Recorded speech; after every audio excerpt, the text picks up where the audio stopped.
So, welcome. The purpose of today's roundtables is we're going to be discussing how your program can put its best foot forward in terms of its educational and local environment. And so we have invited three wonderful people. First, I want to introduce Jim Fink, who is the Neuroradiology Fellowship Director at University of Washington. And he recently had several virtual interviews for the Neuroradiology Fellowship. Evan Lehrman from UCSF, who is the Program Director of the IR programs at UCSF. And then Lori Deitte, who's the Vice Chair of Education at Vanderbilt. And she will be sharing with us her experience. She's researched a lot about virtual interviews and is writing a paper in academic radiology to help all program directors adjust to this new reality that we're dealing with. And then, of course, Petra, my partner in crime, will be joining me. And so we're going to start with, Petra's going to explain just how to use, for those of you who have not attended one of these meetings, Petra's going to explain how you can ask a question. So I have you all muted at the moment because there's 50 odd of you on there that get a little confusing. If you want to speak and add a comment, then just hit the raised hand button, which you should find at the bottom of your screen. And Angelisa's just showing it there. And that'll just bring you to the top of my queue in the participants, and I'll just call you out by name and unmute you and just let you know to speak. If you have just a question that you want to put in, or you just have a comment about the subject, then use the Q&A box. Ones that are just comments, I'll just send through. So, just keep an eye on what's going on there, because people tend to send in little short opinions there. If it's something you want answered live by one of the panelists or by Angelisa or myself, then we will just queue those and break intermittently and get through them. That's it for me. Yeah, so when you do speak, we would just appreciate if you'd state your name and your institution so people know where you're from. And when you're answering or giving thoughts, just try to be succinct, because we have many people that may want to participate. So we're going to start out. The format's just a little bit different in that we are going to ask the panelists questions. So I'm going to start with Jim, and we'd like to know, how did you highlight your educational program virtually? So I think the best way to answer that is to, first of all, explain that our program is a fairly large fellowship program. We have 9 fellows per year now, and so we interview a lot of candidates. And our feedback over the years has been to keep our interview days down to just a couple of interview candidates per day. Anything more than 3, and we tend to have our interview candidates, we get feedback from them that they didn't feel like they had much of a personal interaction with our program. So that's my first point, is that for our program anyway, we just keep the number of candidates per day to a small, manageable number. And that allowed us, when we did go virtual, to maintain the same format of interviews that we've used over the years, which is to have 3 or 4 faculty candidates interview or faculty members interview each candidate for about a half an hour each. And this is all coordinated by our program director.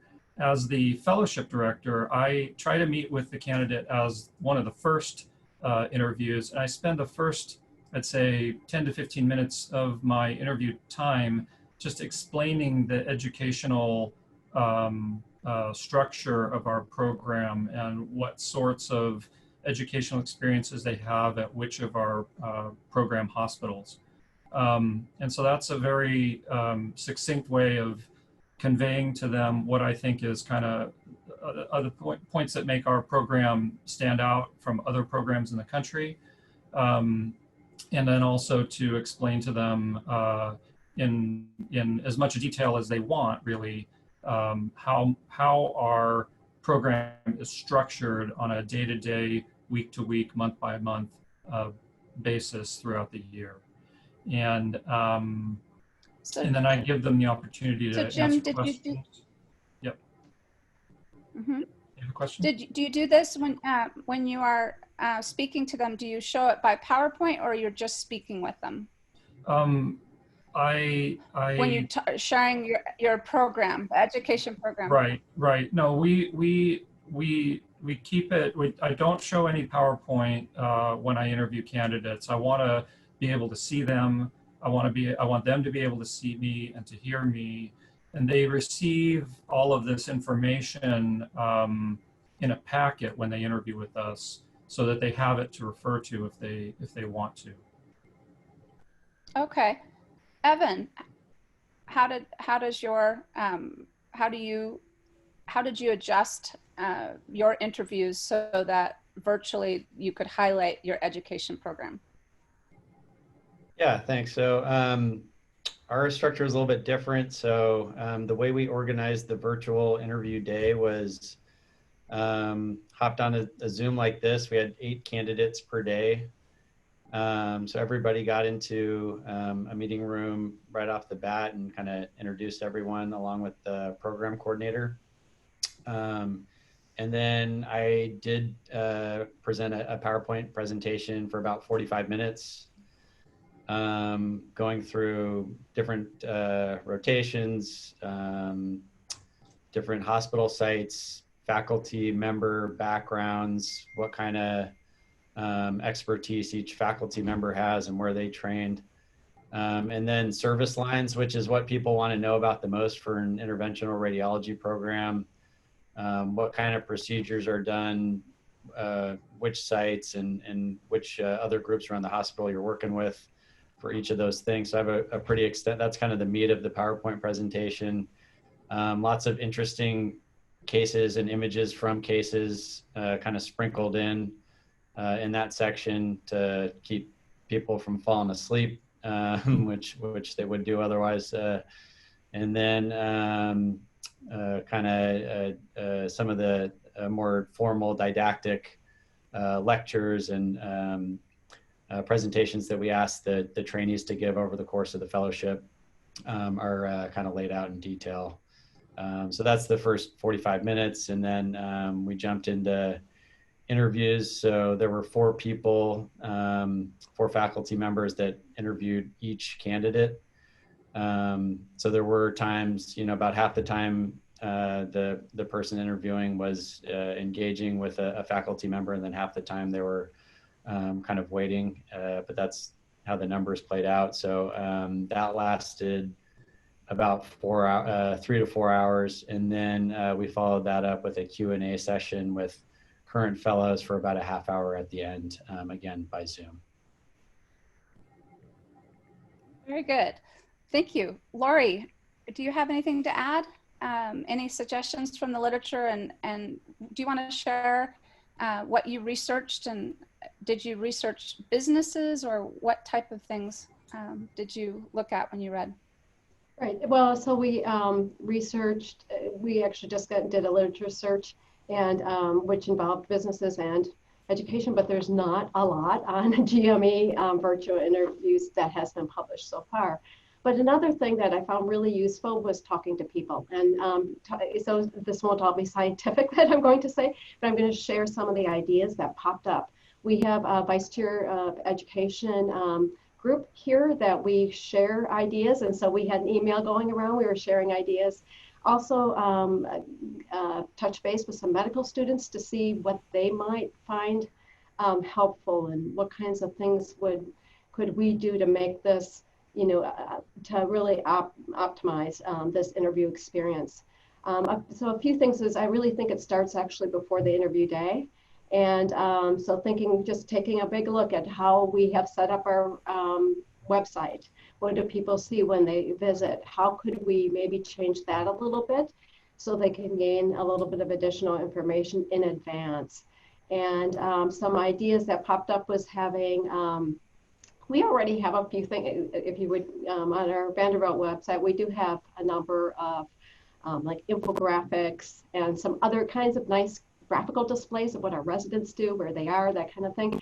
But also videos, short. And one thing that had popped up was having on your website just some really casual videos, like selfie kind of videos that maybe the residents have done on some of the educational experiences, maybe something from somebody that's graduated, or a couple people that have graduated from here and are in either private practice or whatever their practice is. They can talk about what the program, what they gained from the program that really helped prepare them for practice. So those types of things. And then during the interview day, one thing I think that came up was, being able to break into smaller groups and have smaller conversations. Like, for instance, maybe 3 or 4 applicants with 2 residents, those types of things, so that they could learn and ask some questions, and that might, be a little bit more comfortable for them. I think there's other things. Angelisa, are you having a little slide trouble? Because I think the slide that's showing is not the topic. I know. I'm on the Zoom, but I can't get the slideshow back for whatever reason. So it's not showing on my screen. I know. Oh, really? But I am not. Okay. If you email it to me, then I can do it if you like. Sounds good. In the meantime, just send it to me and I'll do it. In the meantime, there's a question from Kedar to Evan and James, which is, do you record the interviews to be able to play back later and compare? Which brings up a whole load of interesting questions, I think. No, we did not. We didn't. I don't. Oh, there you go. Looks like you're back to your slideshow. Well, that. I figured it out. Well, that. Okay. Yes. That's an interesting thought, Kedar, about recording, because there we go. It was just a bit confusing because it was off a little bit. Yeah. Perhaps we'll come back to that when we start talking about interviews, but I would think that there could be some real issues, and that might make candidates quite uncomfortable if they know they're being interviewed, and you'd probably have to get them to sort of sign off on something. I know that if I was being interviewed and I thought it was going to be recorded, and if my missteps might come back to haunt me in a bad way, I'm not sure I would be very comfortable with it. I mean, perhaps we can have a show of hands for that one.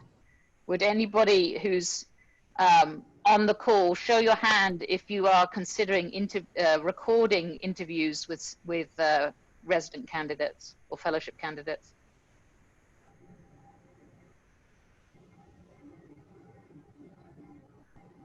Got one. Clearly, okay, so only one person put their hand up for that, which is interesting. Aaron's got a comment here. I'm just going to send it in so that everybody can see it, but pretty much his School of Medicine said no. There we go. Very good. All right, so Jim, how did you highlight the program culture? So it's my understanding you explain your educational offerings to the applicants, but virtually, how do you let them know about the culture of your program? Well, I think they get a mix of that from our program coordinator, who greets them and explains to them sort of what the sort of day-to-day interactions of the fellows with the faculty alike at the outset. And then we make sure that each candidate has time to interview one-on-one with a current fellow for a half an hour in private. We don't like, nobody listens into this, so that our candidates come away with a kind of insider's view of what it's like to be a fellow inside the program. Very good. Okay, we've had some discussion about this, Angelisa, because I think for the big programs that have sort of name brand appeal, your program and some of the other ones on here, it's not as challenging as it is for programs such as ourselves at Dartmouth Hitchcock and many of the smaller or medium-sized programs, because for us, it's, you know, there's some of the big programs, they're going to apply to them regardless. But for us, it's often the atmosphere of our residency when they visit that really attracts them to it. I mean, or not, as the case may be, but and so I think trying to replicate that is something that we're putting a lot of effort into. So we are, as Laurie was saying, we're going to be the residents and a dedicated faculty member in charge of putting a lot of videos together to show the area and the, you know, the recreational activities and the social activities, and really try and demonstrate the relationships between the faculty and the residents. I don't mean that in a bad way, but I mean that in a, you know, that we're very friendly faculty with lots of one-on-one, you know, teaching, that we, you know, we don't want to show videos and here's our CT scanner and here's our MRI scanner and here's the fluoro unit. It's, you know, CT scanners, you know, who cares? So, we're putting a lot of effort into doing that. We're also going to try and have some little testimonials on the website from prior residents who are out in practice, and such, like lots and lots of photographs. And we're going to make these try and make these very short and attractive. And I also think that using social media will be very helpful. You know, this is a social media generation, and that if you get your program out there on social media, that's going to be helpful to you. If you have, you know, some kind of a residency Twitter going on that does interesting cases, I mean, obviously something appropriate. Dr. Ruckman would like to, if I could say something here. Rich, I'm going to allow you to talk here. You should be good.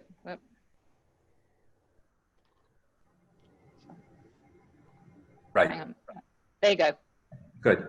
So Richard Ruckman from Advent Health in Orlando. So my concern is that what we end up doing, even though programs have always marketed themselves to a certain degree, that we're entering into a realm where marketing is going to take a much bigger place in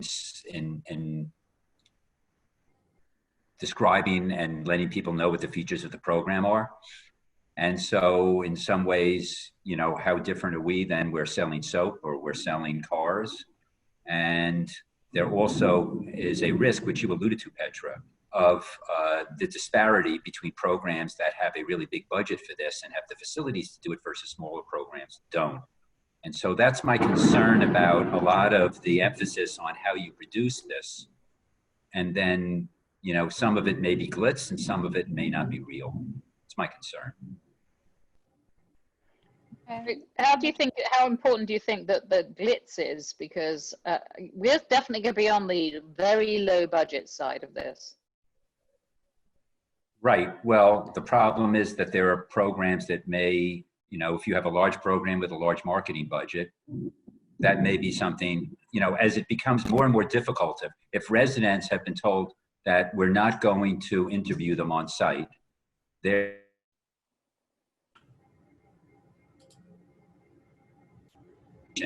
that they're going to have access to choose what programs they want to match. Do we, should we invite the audience, the attendees? Does anyone want to put their hand up? And yes, that's what I was going to say next. Before we move on to the next question, does anybody have any ideas on how they're going to share their culture or their educational programs? I really like the short snippets on a website. I think when we did a poll after our interviews asking how did you learn about our program, it's very apparent that they all go to the website. So the websites are very important when they're looking at programs. And I agree with Petra that I think this year we're going to have to make that website even more interesting than in the past. Don Fleming. Yeah, thanks, Petra. Hi, Don. Hi. University of Arizona, who has their program in internal medicine had extensive experience with long-term experience with virtual interviews, and they put on an incredibly helpful webinar that was promoted through the Penn State GME office.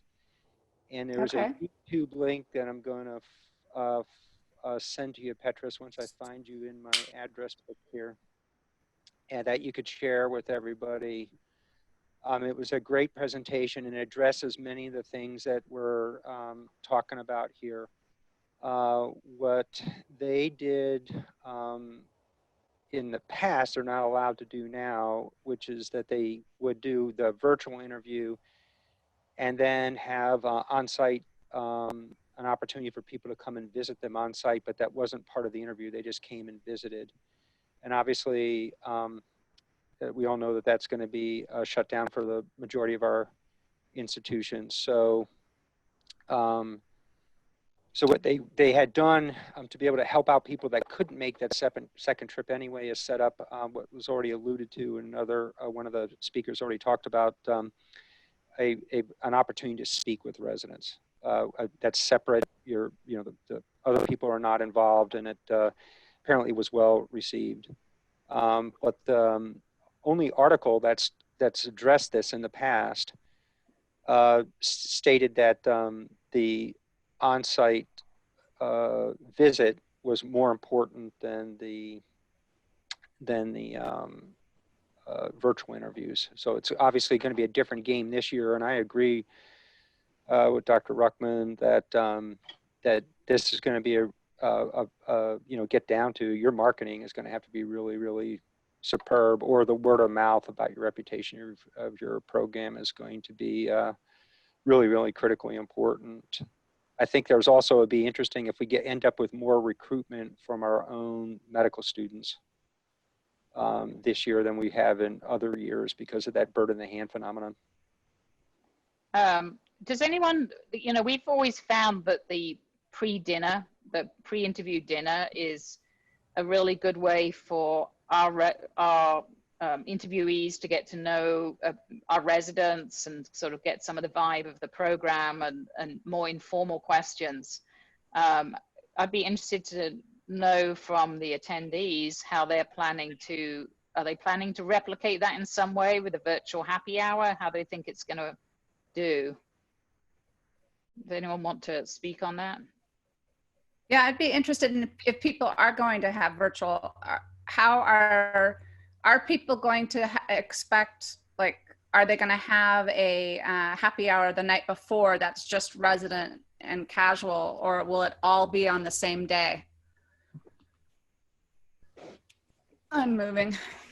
What I've read, I can comment on that. Just some of the things that so the medical students I've talked to had said they would rather have it on a separate day than that day, because there's going to be a lot of screen time on that day with interviews and everything. And then one suggestion was to have that social thing, but then again to have some breakout rooms so you can facilitate, and you can even make them themed or something, on different topic, or just something to make it a little bit easier to talk to people in a smaller group rather than having a big group, was one suggestion that had come out.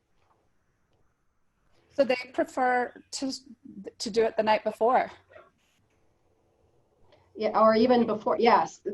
Well, that day, I mean, I think, that was just a couple of people I talked to. There's nothing published on this, but I mean, it's just something to think about. Would you rather do it all at the same setting, or would you rather have something a little bit separate? It might be interesting to, poll the audience on this too and see. I mean, we're all trying this out now.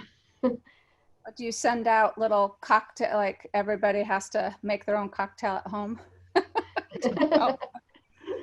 Do you want to poll the audience, Ange? Go ahead.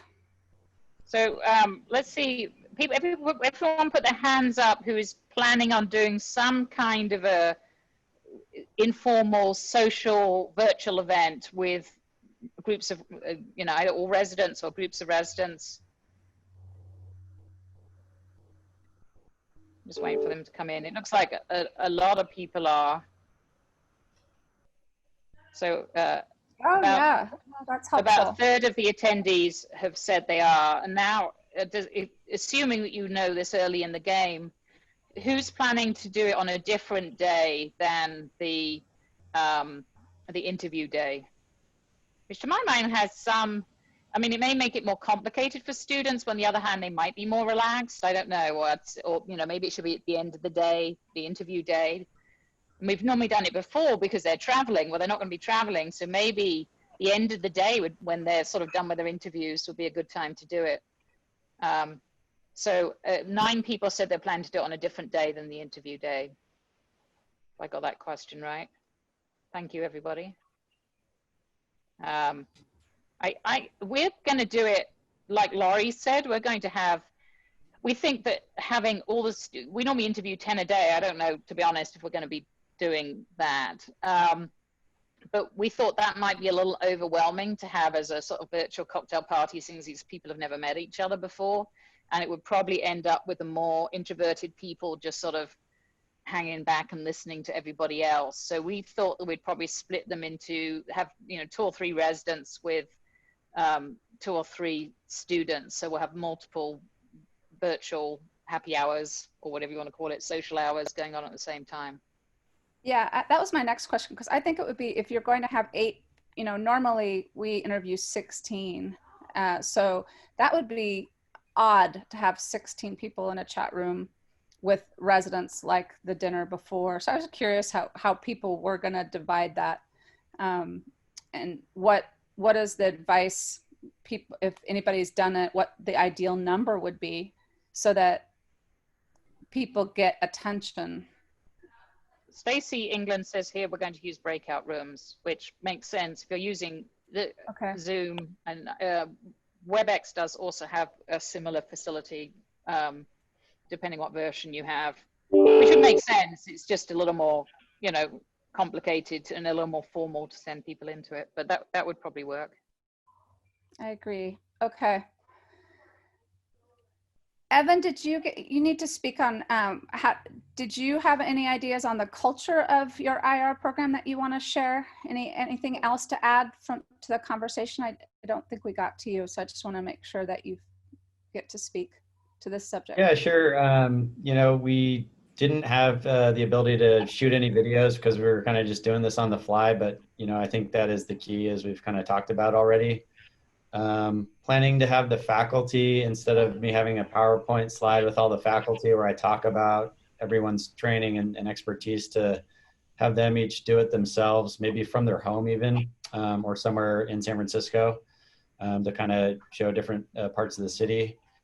And then the other thing I was thinking about doing, and I don't know if it's logistically possible, but is to maybe try to bring in a live case kind of situation at some point, although you know there's some hurdles to getting that cleared with you know, legal and all those kinds of things, but I think that would really kind of make it more like a, you know, you're at a conference almost than an interview.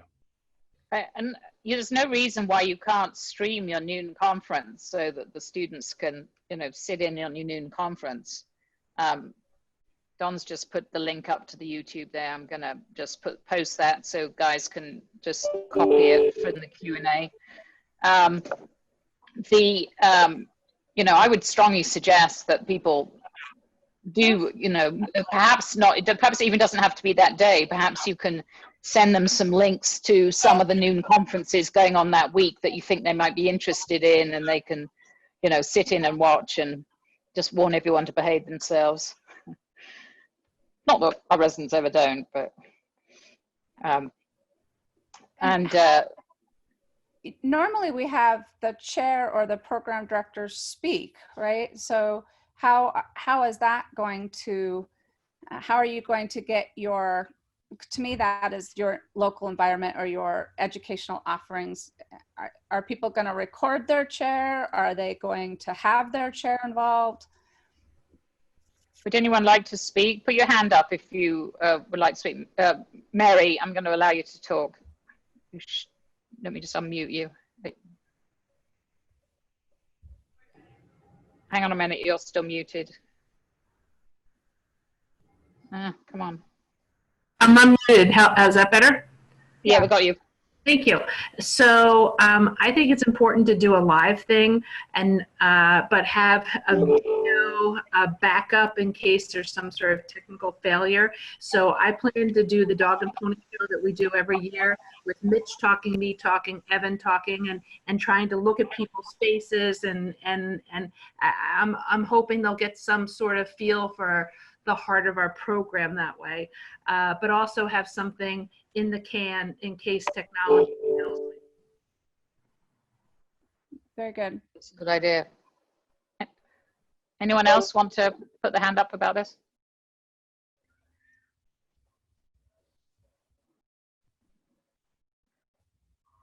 No volunteers. I don't think we've thought about it, but I'm assuming we're going to do some kind of a, you know, the chair's introduction on the program, director's introduction each day. Kind of sounds similar to Mary.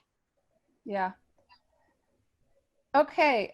So the next question we just wanted to talk about is any clever ways of highlighting the city or just the fun things that the residents would be able to experience in your program.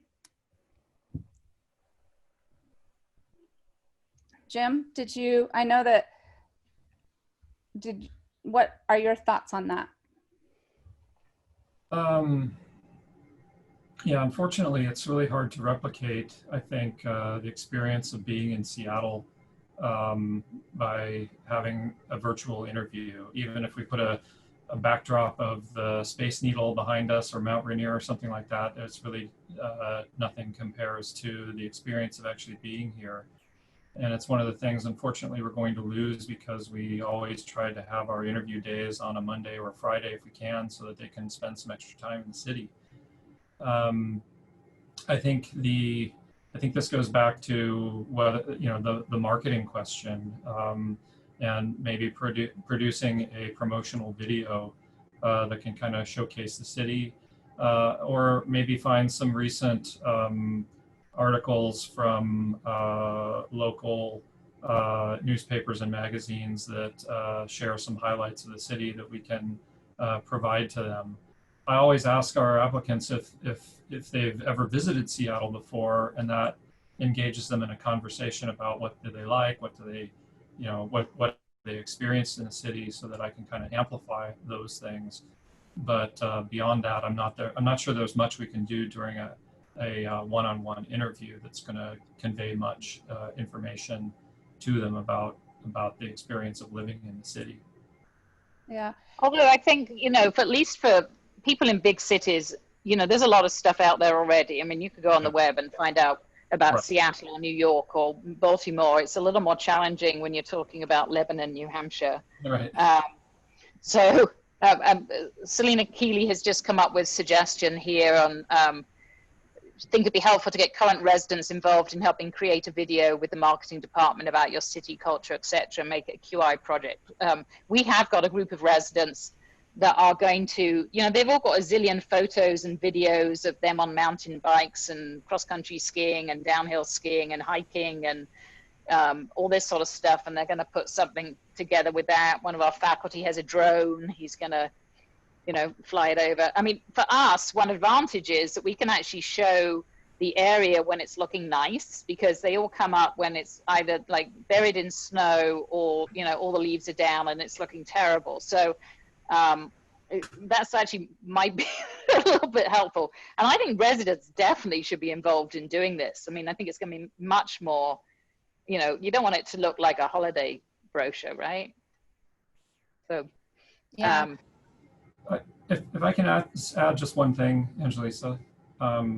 Yeah. You know, it does help if you can distill some information about your city in conversation into maybe one or two tidbits that people can take away with them. For example, I always tell them that I feel that Seattle, for example, is more like a small big city as opposed to a big small town.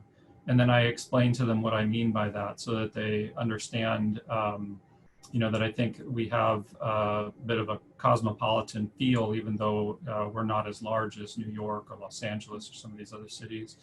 And then I'll make the joke about how nobody in Seattle has air conditioning. And so if the weather ever gets above 85 degrees in the summertime, they issue a severe weather alert. It gives people sort of a sense of what it's like. Yeah. Differentiates our city from other cities. Sure. Evan, how are you going to tackle that this year? Yeah, so again, the videos, and I wanted the fellows to participate in, you know, when they're introducing themselves and where they're from, to do that in different parts of the city. It's going to be a little weird if we're still wearing masks, you know, trying to do this, but hopefully that kind of abates at some point. But, you know, to have people in Golden Gate Park, you know, shooting a video, and then you have people down in the marina and kind of different parts of the city, and showcasing things that way. And then I think the social media aspect is, you know, a really right place for us to use that to show off different things to do in the city and different features like that. I was just going to. I think the point is that we're going to really have to get going with these things now, right? Right. And that's why we're having these conversations, is just to have everyone to start. And I a couple weeks ago sent off to our DIO, and I was going to ask Don about, since he is a DIO, I sent to our DIO, since all specialties at the University of Washington will want to highlight Seattle, and they have a bigger budget. I asked if he could provide that to all departments. And our DIO handled that by reaching out to all our chairs and asking for $1,000. And so our GME is going to help provide a high quality. So I just want to give that idea to people, to maybe engage your GME in helping with things that they're very interested in having all of their recruitment go well. So I just wanted to share that with people. Stacey England, I just unmuted you. She had a comment, or muted you. Hang on. Stacey, can you hear me now? Yeah, we can hear you. Yeah. So I'm Stacey England from the University of Utah, and kind of going along those lines, our GME, we have a task force currently that we're going to do a kind of a higher overview for all GME programs, since was just mentioned, is that this is affecting programs in all specialties. And then we, for our program specifically, we are having our residents go out and show what they do outside of work, show like the city life, show the national parks, because we have a lot of national parks. Our institution sits up right up against a mountainside, so showing that they can run, you know, trails at lunch, or we have really easy access to ski resorts. So kind of showing that, we've asked our residents to kind of own that for us. So we'll kind of have, you know, the higher over institution, then we'll also have program videos as well. And our chair will be doing introductions on all of our recruiting days as well. And Very good. So we already have our recruiting day set out, so we block his schedule for December and January every year. So that's very good. Yeah. Okay. Lori, did you have any other thoughts when you did the literature search and spoke to other people?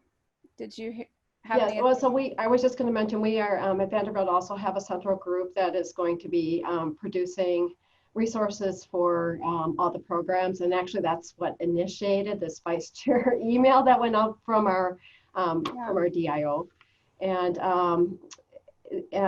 other things I thought about are kind of similar to what we've mentioned. I mean, I thought resident selfie pictures at parks, music, you know, venues, and downtown Nashville, just to kind of highlight what they do. One suggestion that I heard that I thought might be kind of helpful for people, just to kind of envision like where people live and the geographic layout of, like, if they go off site for rotations, is to have a map with electronic with pins that kind of, you know, you could have one, this is where the residents live. Another one, this is where the main hospital is, and this is where the different facilities are, and these are the rotations. I thought something like that could be kind of cool that you could, we could have on our website, just so people can kind of get that visual of, since they won't be driving around town, just to kind of where everything is. How does everyone plan to demonstrate their, the educational opportunities and the quality of the education, the quality of the research? I mean, I know that some of that comes up in the virtual interviews, but it's obviously one of the things that the students really consider, vital to their ranking choices. Does anyone want to put their hands up?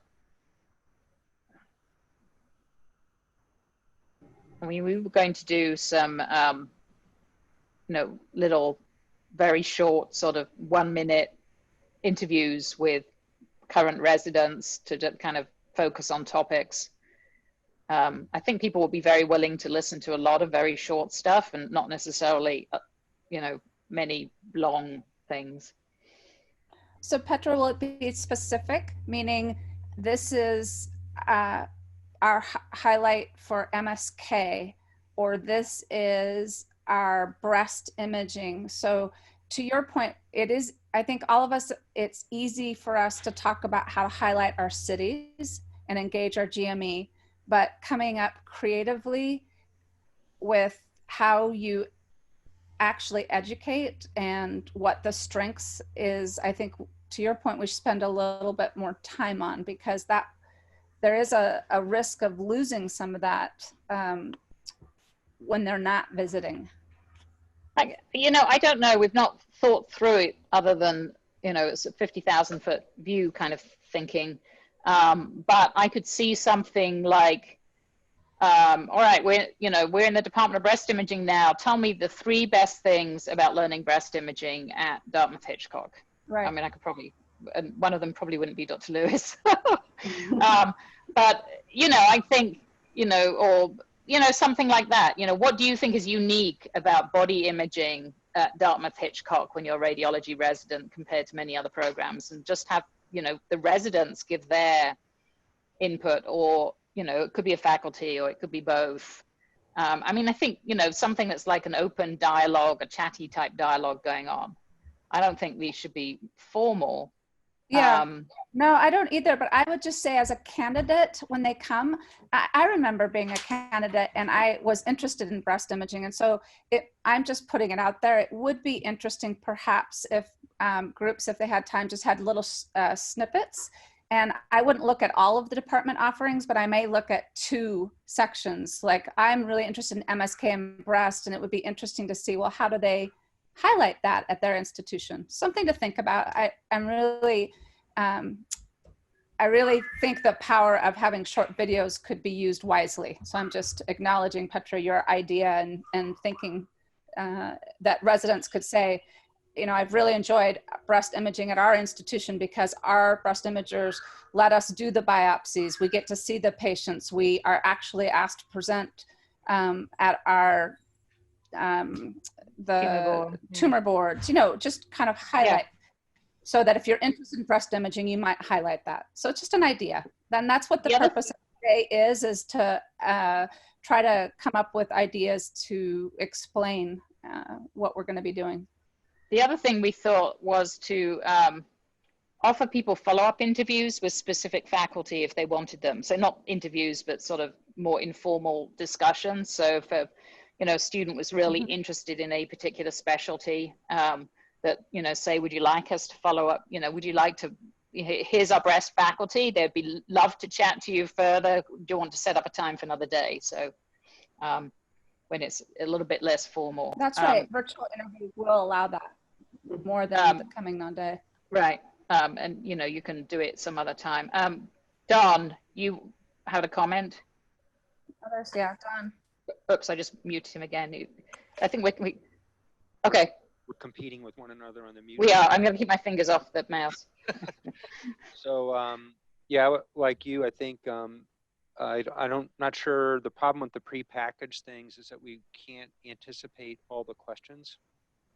And possibility of offering a volunteer in each division to be available to answer questions either by a telephone call or email or something like that might be a good way to deal with it. It's a really good question because it's not one that I had considered, but that the problem is always anticipating everybody's needs when they have questions. Right. And Or also I was just Sorry, Andy. thinking, I was, again, just brainstorming with everybody because I think this is fun, is that these breakout rooms, we initially were talking about having them for residents, but I'm trying to have people think outside the box of how do you use Zoom in a way, what could you do differently on your interview day that's positive, that Zoom allows you to do that we've never been able to do on a standard day. And these breakout rooms might have allow you to have residents choose faculty to go speak with, right? Because you can't do that during a normal working day because you can't get everybody to your institution or they can't, but that's something else. The breakout rooms could say, if you're interested in talking to our MSK, one of our MSK faculty, please do this. And I just think that would be a neat idea as well. I think also if you have some social media presence going, whether it's like a residency driven Twitter or Facebook account, you could give the students opportunity to engage with the residents after their interview day as a, you know, follow-up relationship and questions. Yeah. But yeah, and you know, every program has faculty that have written book, you know, you could highlight some of your very known faculty, and that's you know, another way to promote your program. Like, yeah, Angelisa, just to amplify on that, this is Jim Fink again. When, for example, we have a fellow candidate who comes and is interested in health services research or health policy, then we if they haven't interviewed with Dr. Jarvik, for example, we make sure that we offer them that opportunity for a follow-up interview so that they can speak to him at length and answer some questions about our program that way. And that's definitely one of the strengths of doing virtual interviews. very good. Yeah, All right. There's a question in the... Go ahead, Laurie. Use that for other things too, like women in you know, some of the initiatives that you're doing already, women in radiology, or if you have a special leadership program, or if you have, that's how we can highlight some of the maybe unique or just, you know, the highlights of our curriculum and connect people that have interests. Yeah. I think those breakout rooms could be used very interestingly if you look at your highlights of your program. But I like that. Maybe the women would go to a women in radiology chat room and you'd have the person in charge of that talking about what that is. And then we can have the men in radiology room too. Absolutely. Have to have the men in radiology. And I would like to be a fly on the wall on that one too. Here's, I'm just looking at the time, so it's 2:50, so we have 10 more minutes. One of the questions I wanted to ask the group that have done it, so Jim and Evan, is since you both have experienced virtual interviews, what would you do differently? What are you excited? What did you learn from your experience that you think that you can do better next time when you reflect on that experience? Evan, did you have thoughts? Well, I think we talked about most of it already. It's using video and social media to create a sense of what goes on, you know, to supplement the actual discussion that you have with the people. And, you know, I think we've talked about a lot of the ideas already. We did kind of change the way we actually sent people into rooms to have their meetings with the people when they were actually doing the interviews. Okay. Which I can talk about for like a minute or two here, which was initially there were several meeting numbers generated by the program coordinator, and then she would basically just tell the faculty, okay, you know, go to the room that we've assigned you for candidate X. And that worked okay, but there were a couple glitches with that. So she actually converted us to using the breakout rooms for the actual interviews themselves. Okay. where she would sit there and when it was time to switch to a different set of people interviewing, she would move people into those breakout rooms and say, okay, now go ahead and go into the breakout room. So that was one thing that we changed kind of along the way. And could you explain why, just so it's very clear as to why it was needed? Was it because faculty couldn't find the right link? Can you share what was going wrong? Because I think people are very interested in that. Yeah, there were just a couple of times where you'd end up with too many people in one meeting, where it wasn't just two people. There'd be a candidate still left. They just didn't leave the meeting or whatever, and I see. it just didn't run smoothly like that. And the breakout room option, there wasn't one problem with that. Very good. Okay. I think there is the potential for significant technical issues, obviously, during this. Yeah. And it is really, both from the candidate side and the program side, but we'll talk about it in one of the future sessions, I think, on how to. We're going to have a session use called that potential. Yeah. We're going to do the nuts and bolts, and I'm going to have some coordinators be some of our panelists for that, because I want them to share how they feel they're going to run the day logistically and what the problems they see. So I believe that's our 4th session. So I want to highlight that because I do think, as you saw today, I couldn't, I was having some technical difficulties early on. It's natural. So it's something to think about.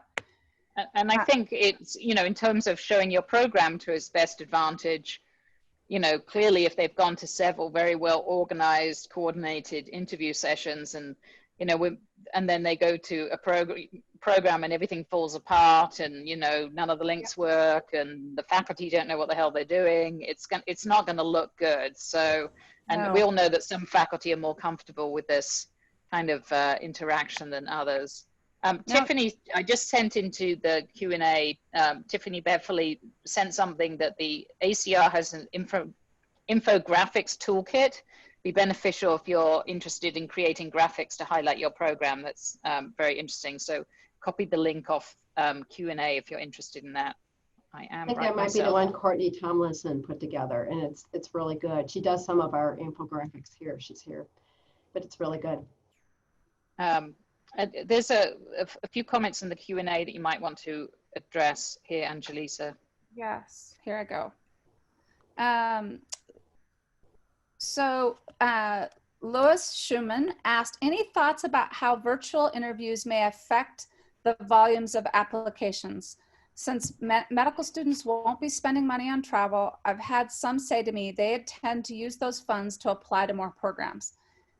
So Lois, I completely agree. We've actually, many program directors, we've been talking about this, and the board of the APDR, we're very concerned about this because as you have described, the limiting step for many people on applying to a number of programs is how much money they have to fly to these different interviews. And so that now that isn't going to be happening, there is a fear that you're going to just get all these people applying, but that aren't truly interested.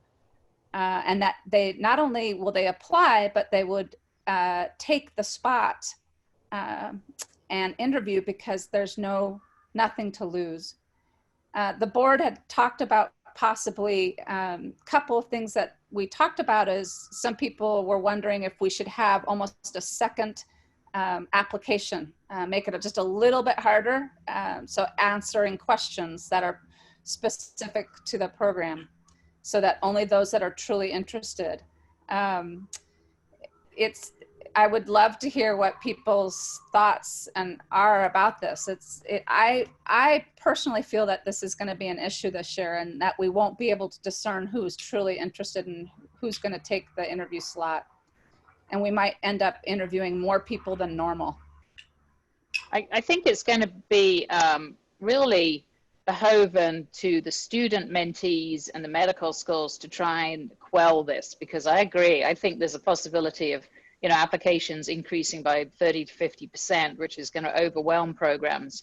And the students are more anxious.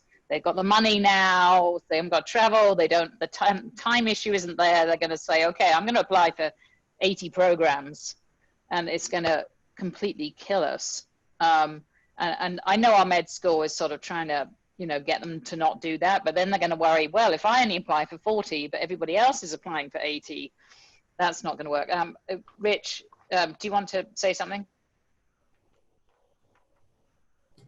So one of the possibilities, and I give credit to Anna Rosenstein because she originally came up with this idea, and this was before the current situation, would be to have a two-tiered program, kind of like what they have for colleges, where you apply early decision. And you'd only be allowed to apply to a certain number of places for that.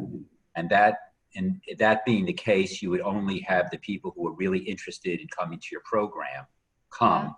And those people would preferentially be admitted to your program. It would require a restructuring of the entire match, but you know, we have a society that's in turmoil, and we may have to find creative ways to deal with this. How many, I would like to poll, how many program directors anticipate offering more interviews virtually than normal because of the concern of the number of applicants that they may not, my fear is it. Put your hands up if you're planning to offer more than usual. We've got a whole bunch of people putting their hands up here. Yeah. Yeah. We probably are, you know, we're a little concerned because I think that organizing 10 candidates times, and ours usually interview with 3 to 4 people on on one day via, you know, WebEx or Zoom is actually going to be quite challenging. We've also talked about it reducing the length of time, because half an hour on a WebEx could be painful as an interview. So maybe they should be 15-minute interviews, which would make it per candidate. And somebody did actually ask before, which would be, all right, so we've got 7 people put their hands, I think it was 11 when it peaked. We're planning to do more, which is probably a topic for another day, but how many faculty, ask how many faculty were interviewing each candidate. So this is really a question to Evan and James, and were they all interviewing at one time, or were they all interviewing one-on-one? Yeah, we're going to do more of that on the nuts and bolts, but we can quickly do that. Okay, so we had 4 faculty interviewing 8 candidates each day. Each faculty member individually interviewed each candidate. So the faculty were tied up, you know, for the entire length of that process, whereas the candidates had about half the time free, which, like we say, I think is a good opportunity to send them into breakout rooms with residents or, you know, fellows or do different things like that. But that was our structure. Okay. Yeah, and our structure was we would have each faculty member meet one-on-one with each applicant for a half an hour, 4 faculty interviews per day, and then at the end an opportunity for the applicant to meet one-on-one with a fellow or group of fellows to talk about the program. And I would say, to speak to some of the questions that were raised in the last 5 or 10 minutes, we transitioned to virtual interviews midway, or actually a little bit further than midway through our season, after some people had canceled their interviews with us, presumably due to lack of funds. And we thought, in order to be fair to everybody, we reached out to anybody who canceled for any reason and offered them a Zoom interview. And what we found at the end of that whole interview season was that there were a number of interviews we conducted by Zoom, that we discussed during our rank meeting, where we talked about how, we interviewed the candidate, but they really didn't seem as interested if they were one of those candidates who had previously canceled their interview with us. So I think that this really is a real concern. We're definitely going to have, people going through the motions to interview with a program, maybe as a safety or something like that. It's going to take just as much time to interview those people as it's going to take to interview the candidates who are seriously interested in the program. And then the other thing I just wanted to mention is that one of the glitches that we would run into in concluding these half-hour interviews is that in transitioning from one interview to the next, you know, like for example, if I was interviewing somebody and the person who's supposed to come next hadn't shown up, I would just keep talking to fill some of the time, and then the person would join, see that I'm still talking, and then they would leave thinking that they were in at the wrong time. So that's one of those technical things that you definitely want to iron out ahead of time. Very I good. think you can set up a waiting room or something like that. I think that's what they were doing at Arizona. They had a waiting room and then even had a bell. Like they would ring when somebody walked in, a bell went off or something. But through Zoom, I haven't done it. But. Very good, you guys. So it's 3 o'clock.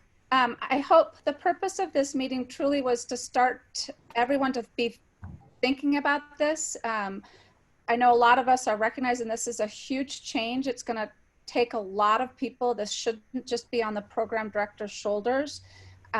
We're hoping people will start forming committees and think about how they're going to cover all the topics that we're discussing today and get help from their chair, from their GME, from their residents, because this isn't state of affairs that we've done for many, many years. And as you continue to think about your day, we welcome all the new ideas. That is the hope, is that we will stimulate conversation, that you'll go back, and then on our next, as we continue these roundtables, that will share our experiences and our thoughts with each other to help everybody to make it through. So I hope everyone's healthy and safe, and I just want you to know I admire everything that you're doing as program directors, the most important job in the world, and I truly believe that. So cheers, everybody. I just want to thank you very much, Angelisa, for facilitating this. Just to let people know that the recording from this will go up onto the APDR YouTube, and we will also be sending out again the invites for the subsequent sessions. The next one is 2 weeks yesterday, whatever that date is. I don't have my calendar with me. Again at 5 p.m. It's Wednesday, 5 p.m. in 2 weeks. Yep. All right. Cheers, everybody.